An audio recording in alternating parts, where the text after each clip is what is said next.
स्वयं मुझ में ही व्याप्त है, कहीं ढूंढने खोजने की आवश्यकता नहीं है। वो ब्रह्म ज्ञान दिया, आत्मज्ञान प्रदान किया, जिसके माध्यम से विदित हुआ। आज आप भक्तों का मार्गदर्शन किया जाता है। ऐसी पचवाली माता जी की महिमा है, माया है। अब पचमा दरबार में जगदम्बा ने क्या प्रदान किया, इसके पूर्व आज के 2500-3000 वर्ष के पूर्व कोई भैया जी ने प्रश्न किया था, जब मेरे मानव शरीर पर माता का जगदम्बा का आगमन हुआ और श्रद्धेय श्री भैया जी ने जगदम्बा से पूछा कि माता जी आपकी कमी क्या है।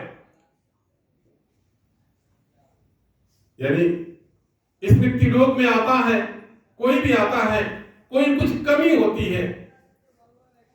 हर मानव का कुछ कमी होता है और मनुष्य उसी की कमी को पकड़ करके कुछ कार्य सिद्ध कर लेता है, जब मनवा लेता, कुछ कर लेता है। मैंने प्रश्न किया कि माता जी आप कैसे किसी को देती हैं? भैया माता जी आप कैसे किसी को प्रदान करती, कैसे देती हैं? तो जगदम्बा ने मेरे मानव शरीर के माध्यम से बताया, यार मुझे गुस्सा आ गया, चिंता आ गया, या तो मैं प्रसन्न हो जाऊं, जब मैं प्रसन्न हो जाऊं, भाई बोर हो जाऊं, उस भाई बोर में स्वयं नहीं समझ पाऊं मैं क्या प्रदान कर दूं। या मुझे क्रोध आ जाए, गुस्सा आ जाएगा तो प्रदान कर दे, तो मेरे पीछे पड़ा प्रदान कर दे रहे। ठीक है तपस्या। उन्हें जब जगदम्बा ने कहा कि मेरी कमी क्या है, सचमुच में इसके पूर्व जगदम्बा से अपनी बात को मनवाने के लिए मेरे और ये जगदम्बा की माया है। उन्हें समय व्यतीत होगा। अब जगदम्बा आज से 30 वर्ष 40 वर्ष पूर्व कैसे प्रदान करती थी और आज कैसे प्रदान करती हैं, वो सहज हो गया, आसान हो गया। यानी माता जी से मांगना, माता जी से प्राप्त करना आसान हो गया। बस तो भाव नहीं आ रहा, कुछ नहीं आ रहा। ये बात है। आज कहा गया जगदम्बा का आदेश सर्वोपरि, यही माता जी की कमी है। आज आप जान लीजिए, कभी कहीं पकड़ करके आप माता जी को घुमाने न लगिएगा। आदेश सर्वोपरि, जगदम्बा का पचवा दरबार में आदेश सर्वोपरि। हर जगह दरबार, कलकत्ता, विंध्याचल, मैयर, जम्मू, हर जगह माता का आदेश।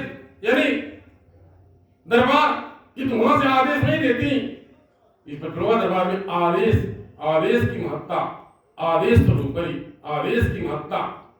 जिस किसी ने आदेश का पालन कर लिया, भाग्य बदल गया, इस बात की 100% गारंटी है। जिस किसी भगत ने आदेश को मान लिया, वचन को मान लिया, आदेश का पालन कर लिया, उसके भाग्य में परिवर्तन हो गया, भाग्योदय हो गया, परिवर्तन हो गया। माता जी, पचवाली माता जी 9 देवियां पूजा पाठ के अधीन नहीं है, जब तक व्रत उपवास के अधीन नहीं है, आदेश के अधीन है जगदम्बा। तभी कोई आदेश का पालन करके देखे, उसके जीवन में कैसे बदलाव आता है, कैसे भाग्य में परिवर्तन आ जाता है, कैसे दुर्भाग्य स्वभाव में बदल जाते हैं। इतना सहज और आसान है। यही तो बड़ा दुर्लभ, यही बड़ा कठिन है। यही इतना सबसे नहीं होगा, इसलिए नहीं होगा कि विश्वास नहीं है, विश्वास नहीं है। इसलिए अगर विश्वास रहेगा, वही सब कुछ कर पाएगा, वही आदेश मान पाएगा, वही पालन कर पाएगा। और जब विश्वास नहीं रहेगा, जैसे कहा गया विश्वास सबसे बड़ा पूजा है। जब विश्वास होगा नहीं है, जब विश्वास है नहीं कि माता जी ने कहा मेरा हो जाएगा, सब रखिए बेकार, कोई जीरो है। हमारा देखा जाए कितने भक्तों के भाग्य में परिवर्तन आ गया। दुर्भाग्य था, ठोकरें खा रहे थे, कोई संगी साथी, कोई सहारा नहीं था। आज वचन को मान लिया और उनका सम्मान बढ़ गया, सम्मान बढ़ गया। घर परिवार में निकल कर खा रहे हैं, आदेश का पालन कर लेने से, वचन को मान लेने से। और जिसने आदेश का पालन नहीं किया, ठोकर खा रहे, कोई पूछने वाला, पूरा जीवन भरा पड़ा है, कोई ठोकर कहने, कोई प्रदान करने वाला, कोई सहारा देने वाला, कोई मार्गदर्शन या कोई भी पथ प्रदर्शक कोई नहीं है। आया एक दिन चला जाएगा, कोई मतलब नहीं है।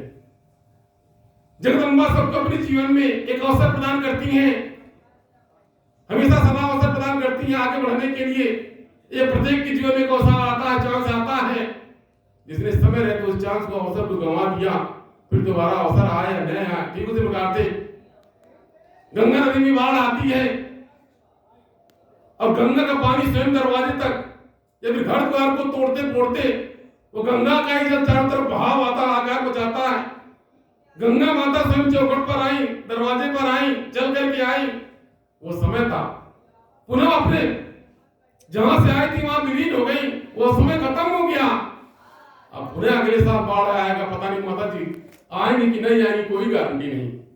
कहा जाता ताले पोखरे का भी समय होता है, जीवन में सबका समय होता है, नदी नाला ताल पोखरा सबका समय आता है। तो वो समय खराब आ जाता है, दरारें फट जाती हैं। ताल पोखरा के दरारें फट गया, उनका समय खराब हो गया। कभी उनका समय अच्छा हो गया, यानी चारों तरफ जलमग्न हो गया, जल भर गया, जल मिट्टी हुआ, जल भर गया, उसका समय अच्छा हो गया, नदी नाला ताल पोखरा पूरा जगमगा गया। वैसे भले की जीवन में भी माता एक समय देती है, अवसर देती है। जैसी मान्यता है कि गंगा माता भी अपने डुबोने से पहले उसको पहले ऊपर फेंकती है और तब जाकर के बाद में जब नहीं संभलता तब जाकर डूबता है। उसी प्रकार से जगदम्बा भी मानव को एक चांस देती है बढ़ने के लिए, आगे बढ़ने के लिए। किसी भी क्षेत्र में अगर उसने उस चांस को खो दिया, उस अवसर को खो दिया, पूरा जीवन में प्रतीक्षा करता रहेगा, फिर बाद में वह समय वापस नहीं आएगा। वह समय व्यतीत हो गया, जिस समय में समय पर करके माता जी आई थी, अब वह व्यतीत हो गया। अब पुनः समय आएगा कि नहीं, पूरे जीवन भर या अगले जन्म में या कई जन्म में, इसकी कोई गारंटी नहीं है। कहा जाता है ये बात है, यानी जब समय व्यतीत हो गया, कोई मतलब नहीं, पश्चाताप के सिवा कोई मतलब नहीं। आप पश्चाताप करते रहिए, ठोकर खाते रहिए, ऐसा देखा जाता कोई मतलब नहीं, कोई सहारा नहीं। मेरा वचन उसी को समझ में आता है जिसके भाग्य और कर्म में परिवर्तन होना होता है। देखा जाए तमाम लोगों को, तमाम हमें माता जी कुछ जाने नहीं रहा है, साहब कुछ घर दरबार का बच्चे भगत परिवार के बल्कि हो गए, माता जाने वाला बड़ा सीधा साधा है, माता जी बड़ा सीधा साधा, माता कुछ जानकारी नहीं, माता जानती नहीं है, ऐसा कर सब कुछ पता है, सब कुछ पता। आप कहाँ जाते हैं, क्या सोचते हैं, क्या करते हो, भूत भविष्य वर्तमान सब कुछ पता है। किसी के भूत भविष्य वर्तमान को ही विचार करने के बाद मुझे दुख होता है, तकलीफ होता है, तो दुर्भाग्य है, उसको सौभाग्य में बदल दिया जाए। ये पूजा पाठ कोई माने नहीं रखता, पूजा पाठ से कोई मतलब नहीं है। जगदम्बा पूजा पाठ के अधीन नहीं है, जब तक व्रतोपवास के अधीन नहीं है, वचन के अधीन है। जब किसी ने वचन का पालन कर लिया, उसका भाग बदल गया। कितने पियक्कड़ थे, हाँ नहीं करते करते आधा जीवन व्यतीत हो गया, बल्कि दारू ना छूटा, किसका खराब कर रहा, अपना खराब कर रहा। यानी हाँ नहीं करते रहे, छूट जाए, छूट गए, हाँ हो गए, नहीं हो गए, हाँ हो गए, नहीं हो गए, पूरा जीवन व्यतीत हो गया। कोई कुकुर मिलार नहीं पूछ रहे हैं, ऐसा करता है देख लो, कुकुर मिलार मानता होगा, लेकिन उसको भी कोई पूछने वाला नहीं। समय व्यतीत हो गया, किसको धोखा दिया, अपने आप को धोखा दिया, किसी ने अपने आप को धोखा दिया। कोई लड़ाई झगड़ा करता है, कोई और कुछ करता है, वो अपने आप को धोखा दिया। अब इसके तत्पश्चात जगदम्बा ने जो चीज प्रदान कर दिया, जो आपके जीवन में दरबार के परिवार में प्रसाद है, प्रसाद को जब तक प्रसाद नहीं समझेंगे उसकी महत्ता नहीं रहेगी। आपने प्रसाद समझवा नहीं किया, जलवा नहीं किया, जगदम्बा ने आपको प्रदान कर दिया, निक कर खा रहे हैं, आप कभी मान प्रतिष्ठा सम्मान समझवा नहीं किया, प्रसादी जलवा नहीं किया, तो कोई मतलब नहीं। समय व्यतीत हो जाए, कभी समय करवट बदल सकता है, किसी भी समय करवट बदल सकता है। आज चलते पूर्जा में आपने कुछ नहीं किया और समय ने करवट बदल दिया, वहीं पर कोई पश्चाताप किसी और कुछ नहीं है। ऐसा देखा जाए, मेरा खुद का प्रैक्टिकल है। यूं समझ लीजिए, जगदम्बा मैं या मुझसे जगदम्बा परे नहीं है, स्वयं जगदम्बा का इसमें त्रिलोक एक प्रैक्टिकल है, एक प्रैक्टिकल है। किन किन कारणों से मनैया दुखी परेशान होता है, क्या आवश्यकता है सचमुच में मानव जीवन में, कितना धन, कितना खेती बाड़ी, कितना बाल गोपाल, कितना घर द्वार। मेरे हिसाब से प्रैक्टिकल कर गया, इस बड़ा दबाव मेरा प्रैक्टिकल एक प्रयोगशाला है। अब आप माता जी बोल रही हैं, ये माता गुरु श्री है, अपना अपना विश्वास है। ये बजरंगा दरबार मेरा एक प्रयोगशाला है, इसमें अगर यह प्रयोग किया गया, आज के 25 वर्ष की पूर्व 14 फीट चौड़ा दरबार था और 50 फीट लंबा, 3 कमरा नीचे ऊपर बने। आज के 25 वर्ष की पूर्व जो चीज था आज नहीं है। आज गाजीपुर में जमीन है, सत्संग भवन भी है, कार्यक्रम स्थल भी है, और सामने वाला भी जमीन है और पता नहीं कहां कहना जमीन खरीदाएगा, इसे कोई गारंटी नहीं है। लेकिन वो चीज नहीं है जो आज के 25 वर्ष के पहले था। न वो सोच है, वो न प्रेम है, वो न अपनापन है। तो मैं कैसे मान लूं कि जमीन जायदाद हो जाने के बाद मनैया सुखी हो जाएगा, संतुष्टि प्राप्त कर लेगा? वो नहीं लगता। खेतों जमीन हो जाने से धन धन है, इसे कोई मतलब नहीं। छोटा सा परिवार था, सब लोग सुखी थे, ढेर का छपाई पुआई हो गए, बर्तन छोटा सा था आज बड़ा हो गया।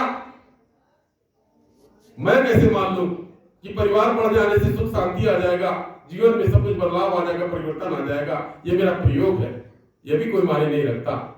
एक बच्चा यश कीर्ति ख्याति या फिर आवश्यकता की पूर्ति, जो भी आवश्यकता की पूर्ति आज के 30 वर्ष के पूर्व जो आवश्यकता की पूर्ति, जो अपने आवश्यकता की पूर्ति मंदिर खर्चे करते, यानी आवश्यकता की सामग्री के लिए खाने पीने के लिए श्रम करना पड़ता था, कितना सोचना पड़ना था, कितना मशक्कत करना तब व्यवस्था होता था। आस्था से आसानी से सब पूरा हो जा रहा, सबका सब्जी की जो आवश्यकता, जिसको जो खाना तुमने व्यवस्था हो सकता है, जो आवश्यकता है, जिसकी दवा दर्पण से लेकर किस प्रकार व्यवस्था हो सकता है, लेकिन फिर भी सुख शांति नहीं है, वो प्रेम नहीं है, वो अपनापन क्यों नहीं है? ये मेरा प्रयोग किया गया कि इन सब वस्तुओं से प्रेम नहीं बढ़ेगा, दूरी बढ़ेगा। पहले एक तो टीवी लोग देखते थे, घर भर में सबका प्रेम था, एक जगह आगे आते थे वह प्रेम था, एक जगह बैठ भोजन करते थे वह प्रेम था। आज बदल बढ़ता गया, अलग अलग हो गया, दुराह हो गया, बदलाव हो गया। क्यों? कोई एहसास नहीं है, यह एहसास नहीं हुआ मेरी झोली छोटी पड़ गई, इतना दिया मेरी माँ ने। अगर साथ दरबार के परिवार इस बात को महसूस कर ले, कभी किसी को कटु वचन न बोले, कभी किसी को जो दिया गया वो प्रसाद है, जो दिया गया वो प्रसाद है, जैसे हम खा रहे हैं अगला भी खा रहा है, प्रसाद है, तो सम्मान से उसको ग्रहण किया जाए। घर परिवार के लोग उसको सम्मान करें, कहां से कैसे आया, किसने भेजा है, आज हम अच्छा कुछ करें, आज अच्छा है, कुछ और अच्छा करें, आने वाला भविष्य अच्छा रहे। ये एक परिवार की बात नहीं है, ये सभी परिवार की बात है। अगर ऐसा समझ में आ जाए तो सच में कभी कोई दुख का भोग करना ही न पड़े, कभी कोई झेलवा न करे। अब तो कभी कभी बारंबार मेरा ध्यान बनता है कि सच में ये दरबार की यहाँ कैसे और चला जाएगा। इसके पूर्व नवरात्रि मेरा ध्यान बना था कि दरबार कहीं और जाएगा, यहाँ भी अब इसके पूर्व मेरा मंदिर का ध्यान था, यहाँ पर मंदिर का ध्यान था कि मंदिर का निर्माण होगा, मेरा छोड़ दिया गया, वो सब ध्यान छोड़ दिया गया। लगता है पचवानी माता की दरबार कहीं और है, स्थान कहीं और है, कि उस समय की प्रतीक्षा है। जिस धर्म काज के लिए जगदम्बा का आगमन हुआ, अवतरण हुआ, वो धर्म काज नहीं संपन्न हो पा रहा, वो प्रेम, वो अपनापन, वो जोड़ वो नहीं उत्पन्न हो पा रहा है। इसलिए ऐसा लगता है, ऐसा नहीं यथार्थ है कि दरबार कहीं और निर्धारित है, इसका निर्धारित कहीं और है, इसका निकल गया। यानी 2024 के चैत्र नवरात्र के भंडारे के बाद मेरा लक्ष्य रखा गया है, सबको जगह एक लक्ष्य रखा गया है।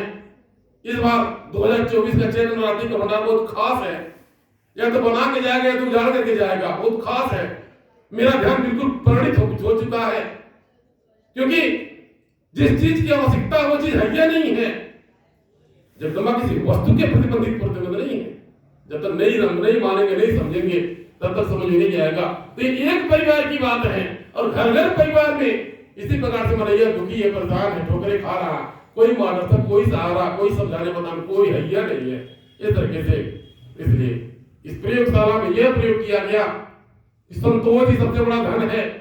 मानव को प्रेम रहे, एक दूसरे के प्रति समर्पण रहे, संतोष रहे, उसी से घर परिवार चलेगा।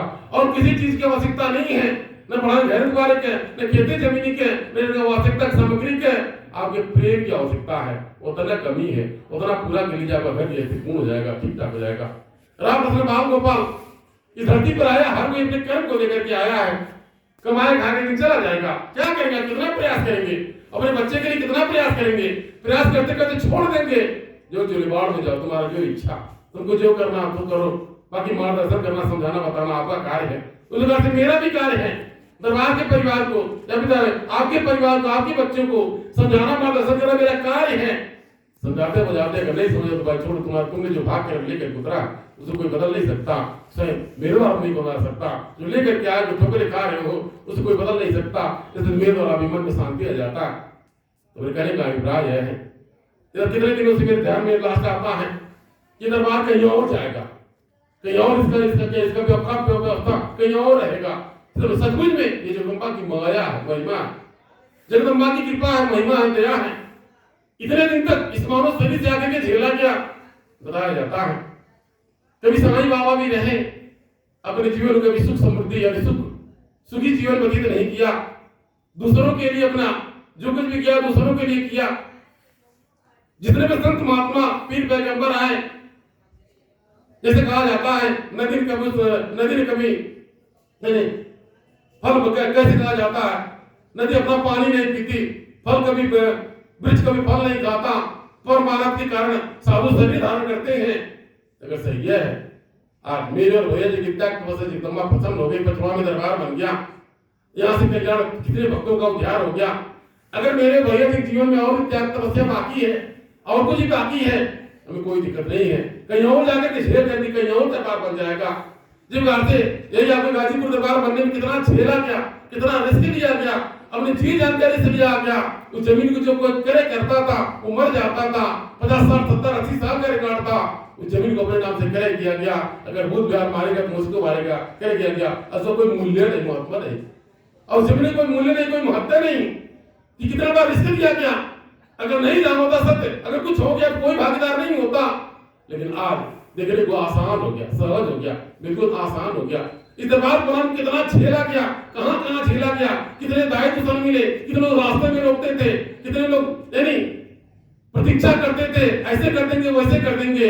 जगदम्बा की छत्र छाया रही, मेरे भैया जी पर कोई आंच नहीं आया। आज जगदम्बा की कृपा है इस तरीके से। तो जिसने त्याग तपस्या किया उसको पता है कैसे कैसे मेरे भक्तों को जोड़ा गया है, एक एक लोगों को मेरे भैया पर जोड़ा गया है। मैं चप्पल टूट पड़ जाता था, हाथ में लेके चलना पड़ता था, पैकेट में कोई पैसा नहीं रहता था, हैंड पाइप का पानी पीते हुए पोखरा पैर धोते हुए मेरे भैया जाया जाता था, गांव का जाया जाता था। और तब जाकर के वो भगत एकत्रित हुए, लोगों ने सुना समझा जाना, देखा तो बसा पचवा दरबार में लोग आने लगे और दरबार भीड़ लग गया, भक्तों का भीड़ लग गया। ऐसी माता जी की माया। तो जो त्याग तपस्या, जिस त्याग तपस्या करेगा उसको पता रहेगा हम कैसे कैसे क्या चीज व्यवस्था, उसको चलाने के लिए व्यवस्थित करने की सब बुद्धि की आवश्यकता है। और मनुष्य के पास सब कुछ तो कैसे बुद्धि तो नहीं है। तो मेरे कहने का अभिप्राय था पूजा पाठ कुछ होने कहिए, कहीं न जाइए, वचन को मान लीजिए, आदेश का पालन कर लीजिए। आदेश का पालन करने से माता पचवा वाली 9 देवियां प्रसन्न हो जाती हैं। आदेश मान लेने से 9 देवियां प्रसन्न हो जाती हैं। जो जैसा अभी कोई भी कामना, उस कामना को पूर्ण कर देती हैं। लेकिन तपस्या आवश्यकता व्यवस्था की पूर्ति करती हैं। ऐसा पचवाली माता जी का दरबार, ये पचवाली माता जी की प्रयोगशाला है। ये पचवा दरबार